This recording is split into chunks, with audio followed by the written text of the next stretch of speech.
Bonjour. Dans cette vidéo, nous allons vous présenter un des outils indispensables à un projet de gestion de processus, à savoir la fiche de cartographie. Elle est considérée comme la fiche d'identité d'un processus et reprend l'ensemble des éléments nécessaires à la description et au pilotage de celui-ci. En effet, un schéma BPMN seul n'est pas suffisant. D'une part parce que les lecteurs non initiés au formalisme auront du mal à en comprendre les subtilités, et d'autre part parce que les analystes en charge de la modélisation doivent garder une trace du contexte et de l'avancement de la réalisation. Un diagramme BPMN, même s'il est intuitif, peut vite devenir une affaire de spécialistes, compréhensible que par une poignée de personnes très impliquées dans le projet. Et pourtant, un projet de cartographie est un projet aux multiples acteurs qui doit donc être compris par tous. Les analystes doivent garder le cap vers les objectifs métiers et les acteurs métiers du processus ne doivent pas perdre pied devant un diagramme BPMN complexe. C'est le rôle de la fiche de cartographie, considérée comme un véritable outil de collaboration, qui permet de garder trace des objectifs initiaux de modélisation, mais également du déroulement de la cartographie. La fiche de cartographie peut donc rapidement s'avérer être un élément clé dans un projet de BPM pour des raisons de cohérence et de convergence commune vers les objectifs d'efficacité, de qualité et de contrôle. Nous allons maintenant présenter le contenu d'une fiche de cartographie. Nous nous inspirons d'une fiche utilisée à l'université Jean Moulin Lyon 3, mais vous pouvez proposer votre propre modèle adapté à vos besoins. Une fiche de cartographie est généralement divisée en différentes sections thématiques, certaines obligatoires, d'autres optionnelles. Tout d'abord, la première partie est dédiée à l'identification et la définition du processus qui contient tous les éléments nécessaires à la bonne compréhension du processus modélisé. La deuxième partie se concentre sur la description du processus cartographié.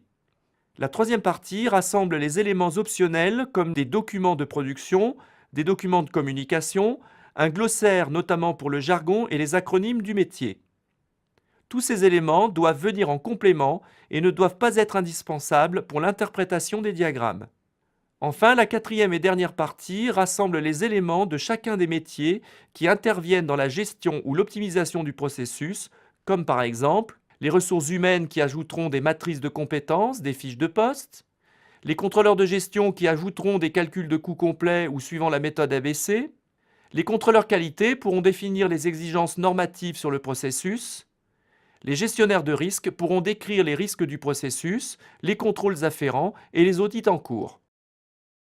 Revenons maintenant sur les deux premières parties qui sont obligatoires. Nous appelons la première partie identification et définition. Elle est composée des différents items, à commencer par le titre du processus. Celui-ci doit être clair et explicite. Utilisez le vocabulaire du métier, même s'il peut paraître abscon pour un non-initié. Le reste de la fiche est là pour l'expliquer. Cette partie est ensuite divisée en plusieurs sections. Tout d'abord, une zone pour le référencement du processus. La référence, nous vous encourageons à identifier chacun de vos processus par une référence. Définissez un arbre hiérarchique des différents processus et sous-processus de votre organisation avec des règles de nommage. Cela vous aidera à rester cohérent dans vos différents niveaux de détail. Le type de processus, opérationnel, support ou pilotage. Le type de modèle, fonctionnel, organisationnel ou applicatif. La deuxième section permet d'identifier les acteurs, le propriétaire, le pilote, les analystes et les participants internes ou externes à l'organisation. Pilotes et analystes sont des personnes précises.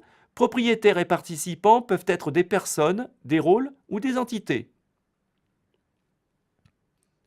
La section suivante renseigne les informations relatives à l'avancement de la modélisation, à savoir l'état d'avancement qui permet d'exprimer à quelle étape de modélisation se trouve le processus. Par exemple, en cours de modélisation, validé, en cours d'implémentation, implémenté. Les dates clés de la cartographie sont également importantes. Date de démarrage de la modélisation, date de la dernière mise à jour ou de la dernière validation. La version en cours. Nous proposons pour gérer l'évolution des versions de modélisation d'un processus de suivre la même logique que pour les versions d'un logiciel. On distingue ainsi la version bêta lorsque le processus est en cours de création ou de modification, la version alpha lorsque le processus est en cours de validation. Enfin, lorsqu'une version est validée et est en production, on la note avec un V accompagné d'une paire de nombres. Les chiffres à gauche du séparateur définissent les versions majeures, les chiffres à droite les versions mineures. Il est également important de garder une trace du cycle de vie de la modélisation. Ainsi, l'historique des versions permet de retrouver l'histoire de la modélisation du processus. On peut utiliser les références de version auxquelles on adjoint des dates, commentaires et la référence des documents affiliés. La zone de validation permet de suivre le processus d'acceptation d'une nouvelle version. Chaque service ou personne impliquée doit signer la fiche de cartographie pour valider l'adoption d'une nouvelle version.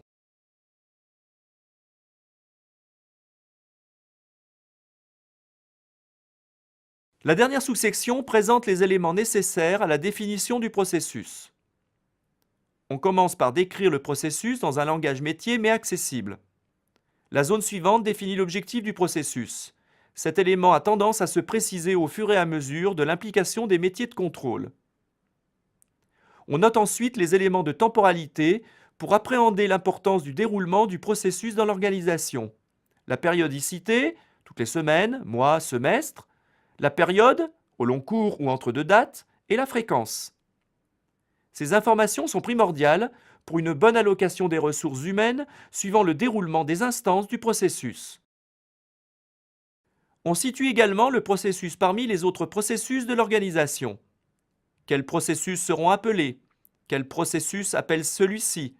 Quels processus sont en collaboration en amont ou en aval? On indique les références et le libellé de ces différents processus. Enfin, la dernière zone permet de lister les différentes lois et règlements qui définissent les obligations qui s'appliquent au processus décrit.